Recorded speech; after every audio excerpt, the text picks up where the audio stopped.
नमस्कार. तर आता सध्या बाजारात ह्या अशा पोपटी कलरच्या मोठ्या मिरच्या भरपूर प्रमाणात मिळत आहेत. तर याची भाजी कशी करायची ते मी तुम्हाला सांगते. तर हे शेंगदाण्याचं कूट घेतलं आहे, 1 चमचा लाल तिखट, हळद, मीठ, खोबरं, हिरवी मिरची आणि लसूण. तर आता ह्या मिरच्या स्वच्छ धुवून घेतलेत आणि आता त्याचे असे उभे मोठे 2च तुकडे करायचे किंवा तुकडे नाही केले तरी चालतील. अख्खी मिरची अशी चिरून घेतली तरी चालते, पण मी 2-2 तुकडे केलेत असे. तर असे हे तुकडे करून घ्यायचे. मिरची स्वच्छ धुवून घ्यायची अगोदर. त्यानंतर आता हे वाटण आहे, हिरवी मिरची, लसूण आणि खोबरं, सुक्कं खोबरं. तर हे आता आपल्याला जरा जाडसर असं दरदरीत मिक्सरवर वाटून घ्यायचं आहे. आता हे जे वाटण तयार केलेलं आहे ते शेंगदाणा कूट, हळद, मीठ, लाल तिखट यात सगळं मिसळून घ्यायचे. ते सगळं आता हे वाटण एकत्र करायचं. तर खूप छान अशी चमचमीत आणि टेस्टी अशी ही मिरची होती. तर बहुतेक ह्याच सीझनमध्ये ह्या मिरच्या मिळतात, अशा जाडसर अशा पोपटी कलरच्या मोठ्या मोठ्या मिरच्या. त्यात थोडंसं तेल घालायचं या मसाल्यात आणि आता हा मसाला आहे तो मसाला असा मिरच्यांच्यात छान भरून घ्यायचा.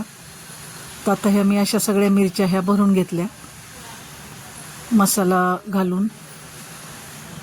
आणि त्यानंतर आता कढईत तेल घालायचं आपल्याला.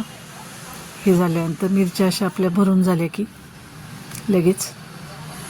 तर आता कढईत तेल घातलं आहे.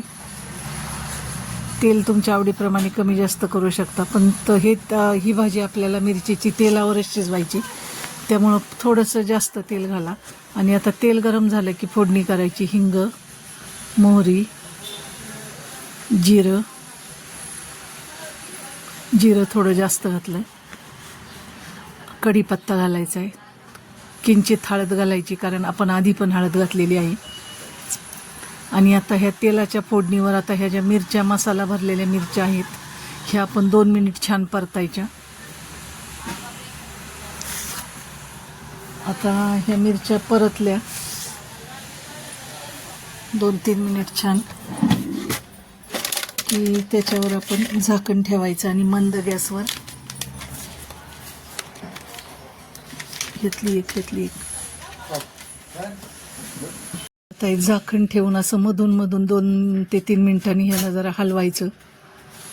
आणि एक 5 ते 7 मिनिटात ह्या छान अशा शिजून अशी मिरचीची मस्त भाजी तयार आहे. तर ही रेसिपी कशी वाटली नक्की सांगा. धन्यवाद.